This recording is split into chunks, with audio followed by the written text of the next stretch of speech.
Assalamualaikum warahmatullahi wabarakatuh. Berjumpa kembali teman-teman di channel kita ya, Mas Tio KDR. Oke teman-teman, di kesempatan kali ini kita akan berbagi informasi kembali ya, masih di seputar penerimaan peserta didik baru ya, khususnya di jenjang SMA maupun SMK negeri seprovinsi Jawa Timur tahun 2022 ini ya. Nah, di kesempatan kali ini teman-teman kita akan berbagi informasi kembali ya. Di sini kita akan membahas ya, di sini ada informasi terkait dengan nanti calon siswa baru ya yang tidak bisa ikut daftar di tahap 2 ya. Tentunya di tahap 2 ini nanti ada jalur prestasi nilai akademik khusus di jenjang SMA. Nah, ini tentunya kita akan cek teman-teman apa nanti sebabnya kok tidak bisa daftar di tahap 2 dan semoga saja ya kalian nanti tidak termasuk ke dalam kategori ini ya, sehingga nanti kalian bisa mengikuti pendaftaran PPDB Jatim SMA atau SMKN tahun 2022 ini di tahap 2. Nah, seperti yang kita ketahui teman-teman ya, bahwa hari ini sesuai dengan jadwal adalah pengumuman bagi tahap 1 ya, yaitu jalur afirmasi, perpindahan tugas orang tua atau wali, dan juga jalur prestasi hasil lomba ya.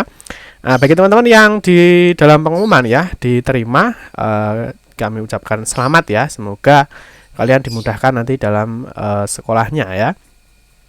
Terus bagi kalian yang belum diterima di tahap 1 ya, jangan berkecil hati teman-teman ya. Ini masih nanti ada tahap 2, tahap 3, tahap 4 maupun di tahap 5 ya. Semoga kalian bisa diterima di salah satu tahap ini. Nah, mungkin yang saat ini ya, hari ini tadi mungkin sudah melakukan pengecekan ya, apakah kalian diterima apa tidak di dalam bukti penerimaan ini ya. Nantinya bagi penerimaan tentunya nanti kita akan bahas apakah bukti penerimaan itu harus dicetak apa tidak dan kapan harus dibawa ke sekolahan. Nah, kita akan fokus ya di dalam sini. Jadi ada beberapa kriteria ya yang nanti tidak bisa ikut di tahap 2 ini ya. Untuk itu simak video ini sampai selesai biar nanti kalian tidak salah paham. Tapi seperti biasa teman-teman, kita ingatkan dulu ya, mungkin bagi kalian yang baru menemukan channel ini atau mungkin baru bergabung di channel ini, jangan lupa ya klik tombol like dan subscribe, silahkan bunyikan lonceng notifikasinya biar Anda selalu mendapatkan informasi-informasi terbaru dari kita. Bagi teman-teman yang suka membaca berita, silahkan kunjungi saja di laman resmi kita mastiokade.com. Di sini akan berbagi informasi khususnya di seputar dunia pendidikan. Oke ya, kita akan bahas di sini. Jadi ada beberapa calon siswa yang nantinya tidak bisa ikut daftar di tahap 2 ya. Nanti yang pertama kita akan cek sebabnya dulu. Kira-kira apa sih sebabnya kok kalian tidak bisa ikut daftar di tahap 2 ini? Nah, yang pertama ini tentu ya, ini sudah jelas sekali, yaitu sudah diterima di tahap 1 ya, seperti yang sudah kita jelaskan tadi. Ya, di dalam cetak bukti penerimaan ya, apabila kalian diterima, tentunya kalian tidak bisa mengikuti di tahap berikutnya. Nah, ini tertuang ya di dalam prosedur yang mana teman-teman nanti bisa cek di dalam pengumuman dan cetak bukti penerimaan. Di sini sudah dijelaskan ya bahwa peserta didik yang telah diterima tidak dapat mendaftar di tahap dan jalur berikutnya.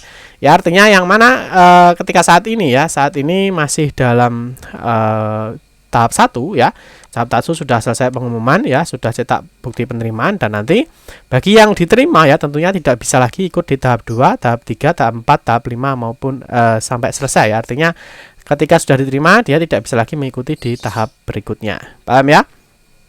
Nah, yang kedua ini yang mungkin ini agak ramai ya. Ini yang agak ramai lah, mungkin entah itu karena mungkin kesalahan pribadi, apakah mereka misalkan kurang paham atau memang kondisinya yang seperti itu ya. Ini yang nomor 2, yaitu siswa saat mengambil PIN ya, ini saat mengambil PIN ya, ini mengisi data keluarga ini dengan pilihan ya atau pilihan kondisi. Ini dia memilih domisili ya, pindah tugas orang tua atau wali. Nah, ini biasanya ini dibuktikan dengan surat keterangan domisili. Nah, ini untuk kategori kedua ini ya, ini sesuai dengan juknis yang ada ya. Memang ketika kalian memilih kondisi yang seperti ini ya, nanti ketika kalian mau daftar di tahap berikutnya, apabila di tahap 1 ini tidak diterima ya, ini tidak bisa mengikuti ya. Nah, ini kasusnya seperti apa? Ketika kalian mencetak bukti penerimaan ya, ketika di sini cetak bukti penerimaan, di sini ada informasinya ya, Anda tidak diterima pada penerimaan PPDB Jatim 2022 ini. Nah, Anda tidak dapat mendaftar pada jalur berikutnya ya, karena Anda sudah mendaftar pada jalur pindah tugas dan memilih opsi domisili pindah tugas saat mengambil PIN. Ini artinya ketika kalian waktu pengambilan PIN itu menjadi kunci utama ya, apakah nanti kalian itu ketika tidak diterima bisa ikut di jalur berikutnya apa tidak ya. Nah, di sini mungkin ada yang kurang paham ya, nanti kita akan jelaskan. Nah, Di sini nanti ketika kalian mau daftar misalkan di jalur prestasi nilai akademik ya, maka di sini ada informasi bahwa Anda tidak boleh mendaftar pada jalur ini. Atau mungkin kalau kalian sudah diterima ya, di sini nanti akan muncul notifikasi ya bahwa Anda sudah diterima di tahap 1 dengan jalur apa. Itu kalau misalkan kalian sudah diterima di tahap sebelumnya. Nah, sekarang kita kembali ke kondisi seperti ini. Kita kembali ke kondisi ini ya. Ini penyebabnya apa sih sebenarnya kok ketika dia pindah tugas dan memilih opsi domisili, maka dia tidak bisa ikut di jalur berikutnya. Nah, ini kalau kalian ingat ya, kalau kalian ingat mungkin yang mengambil PIN sendiri ataupun orang tuanya, dan ketika kalian ingat di sini ketika setelah login ya, di sini ada pengisian data kartu keluarga. Lah di mana teman-teman?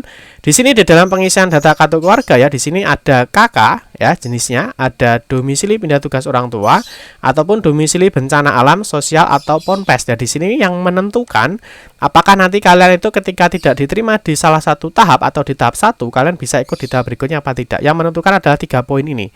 Nah, di sini sudah dijelaskan ya, harap mengisi opsi yang sesuai dengan kondisi Anda. Kondisi yang Anda pilih ini akan menentukan jalur pendaftar yang dapat Anda ikuti. Nah, ini sebenarnya di dalam video kita ya. Ini sudah kita bahas ya, ini terkait dengan kondisi ya, ketikan aja seperti ini. Di sini ada 3 kondisi pengisian data keluarga saat pengambilan PIN. Nah, ini menjadi penentu jalur pendaftaran apakah nanti kalian bisa mengikuti tahap berikutnya apa tidak.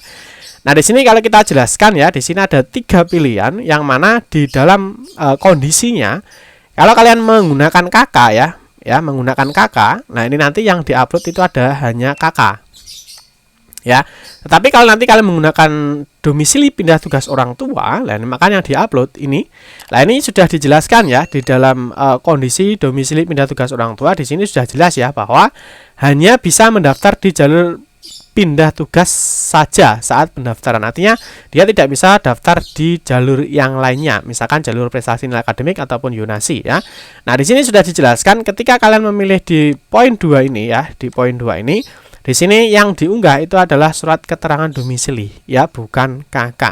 Nah, tetapi berbeda kondisi ya apabila di sini memang dijelaskan di dalam jalur pindah tugas orang tua atau wali, di dalam penjelasan perpindahan tugas orang tua ini di poin 8 ini, surat keterangan domisili pada nomor 6 dan 7 ini tidak dapat digunakan untuk mendaftar pada jalur PPDB selain jalur pindah tugas orang tua atau wali ya. Di sini sudah jelas bahwa ketika kalian memilih opsi ini ya, berarti nanti kalian jika tidak diterima di tahap 1 maka tidak bisa mengikuti di tahap berikutnya. Nah, di sini sebenarnya di dalam kondisi ini sudah dijelaskan ya. Kita sedikit ulangi lagi. Kalau kalian yang dipilih kondisinya itu adalah KK ya, maka kalian bisa ikut jalur afirmasi, jalur prestasi hasil lomba, jalur prestasi nilai akademik, jalur yonasi, dan juga jalur perpindahan tugas orang tua. Ini khusus untuk tenaga kesehatan dan juga untuk tenaga kependidikan. Nah, tetapi jika kalian memilih kondisi KK di sini ya, memilih kondisi data kartu keluarganya itu adalah domisi pindah tugas atau orang tua wali. Nah, kalian hanya bisa memilih jalur perpindahan tugas orang tua ini untuk non kependidikan dan juga non kesehatan. Atau hanya ikut jalur perpindahan tugas orang tua untuk tenaga kesehatan, dan yang terakhir adalah jalur perpindahan tugas orang tua atau wali untuk tenaga kependidikan. Jadi di sini sudah dijelaskan di poin 2 ini ya.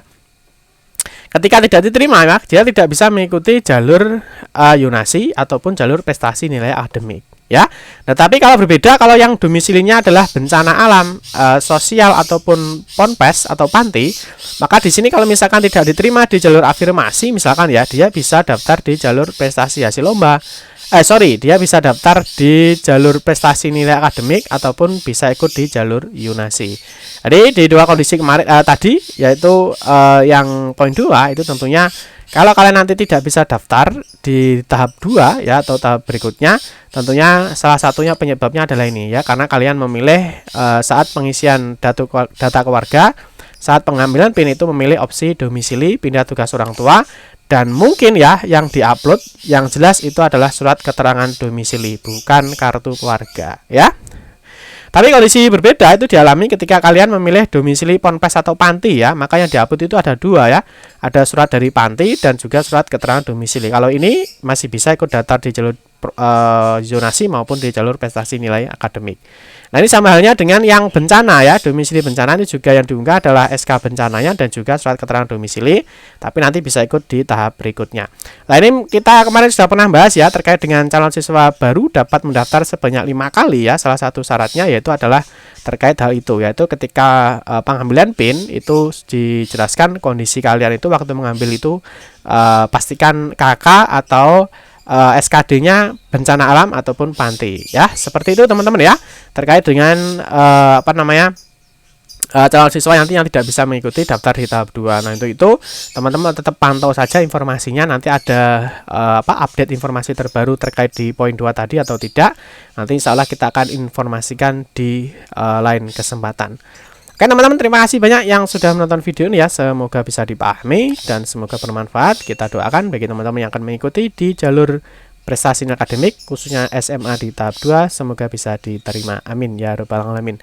Cukup sekian saja teman-teman. Mohon maaf jika ada salah-salah kata dalam memberikan informasi dan penjelasan. Kita berjumpa kembali di video-video berikutnya. Saya akhiri. Wassalamualaikum warahmatullahi wabarakatuh.